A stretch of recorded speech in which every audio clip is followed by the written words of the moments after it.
Hi, Liberty back for part of our instructional videos for instructor certification. This time I would like to go over a demonstration of what we call the GS press. We've covered the strict military press. This one is just slightly different in preparation for practicing technique for the jerk, so it can be one of your helper or assistant exercises. We'll start with the bell in the proper clean position. We've covered all the mechanics of a proper clean, making sure that the bell handle sits deeply enough on the hand, it's riding over top of the leg, and we have our base of support underneath of us. Alright, so this one, depending on which type of clean you're going to use, so you'll probably want to, if you're doing the traditional rack where your bell is sitting in this position on your arm versus what we call the flip clean, where the bell is sitting in between your hand and your body. You'll probably want to shift into this position before performing this lift, because technically we're just going to do the jerk motion in a strict military fashion or a strict pressing fashion. So we want the bell already to be in rotation or in the ending position. So if this is not comfortable for you yet, eventually you're going to be able to find comfort after many hours of practice where you're wrapping the thoracic spine around the bell, getting the legs locked straight, the hips forward, and just by getting the mobility in this mid part of your spine, you're going to be able to find an elbow connection with the body. So from here, we're just going to do a strict pressing motion overhead, so it doesn't have to be with a heavy weight, but just kind of greasing the groove for the jerk path. Now we don't want to have a lot of, the strict military press in the non-GS fashion would come out and make this semi-moon pattern like so. Well, here we're just trying to improve our jerk technique and create strength in this pathway. So this is called the GS press.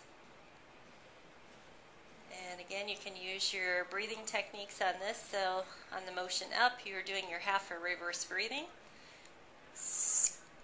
Try and get that full extension and leaning forward into the lift. So just like you would do at the top of the jerk, where the butt's almost kicking backwards and you're leaning forward, so the weight of the bell is over top of the hips, pulling back down into position.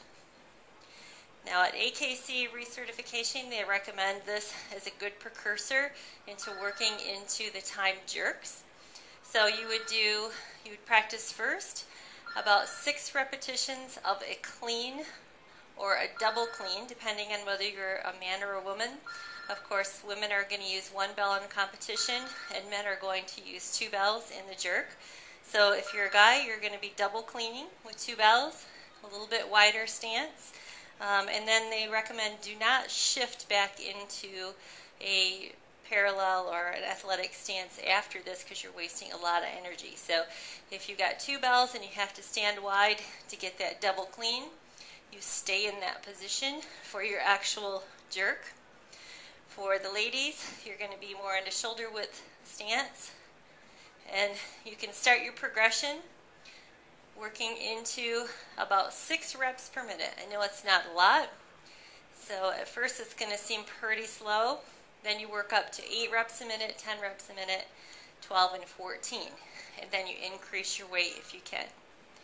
So it's going to be a progression from the cleans to the GS press. So same thing, you're going to be doing the pressing motion like here, or you're going to be doing a double pressing motion if you're a guy in the same path that the jerk takes, whether it's going to be in the regular clean or the flip clean.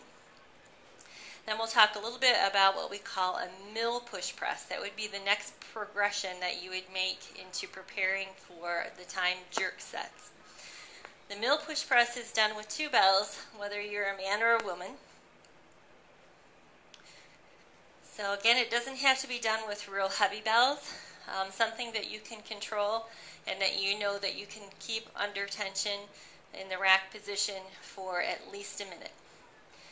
Alright, so you're going to double clean your bells, get them into rack position, And this time you're going to do what's like a push press, except you're going to be launching one bell and the other one stays in the rack position. So from here, I'm going to get my body set underneath of me. My clean is already set, so I know the bells are deep enough on my hand. I'm going to do my little dip.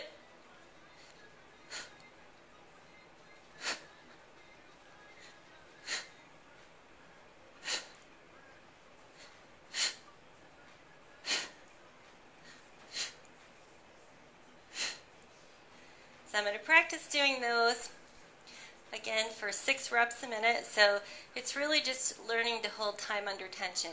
Having those bells in the rack position under time, doing controlled lifts. On the push press, we all know that there's a slight momentum from the legs below, and as the bell reaches the top, the legs are locked straight. The difference between that and the jerk is there's a double dipping motion with the jerk. The legs start straight, they come forward, bend, and then as the bell's going up, you're ducking underneath and then standing.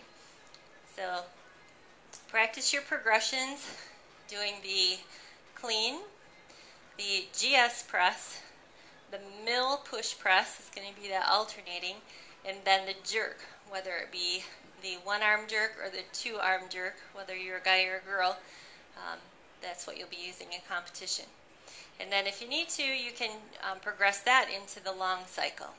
So our rep scheme again is practicing 6 repetitions for a minute, take a short break, come back again. You can do that for several sets or several sessions. And then progressing from 6, 8, 10, 12, and 14.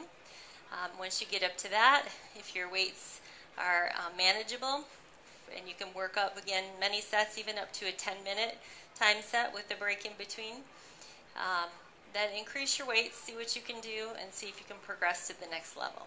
So stand by for more.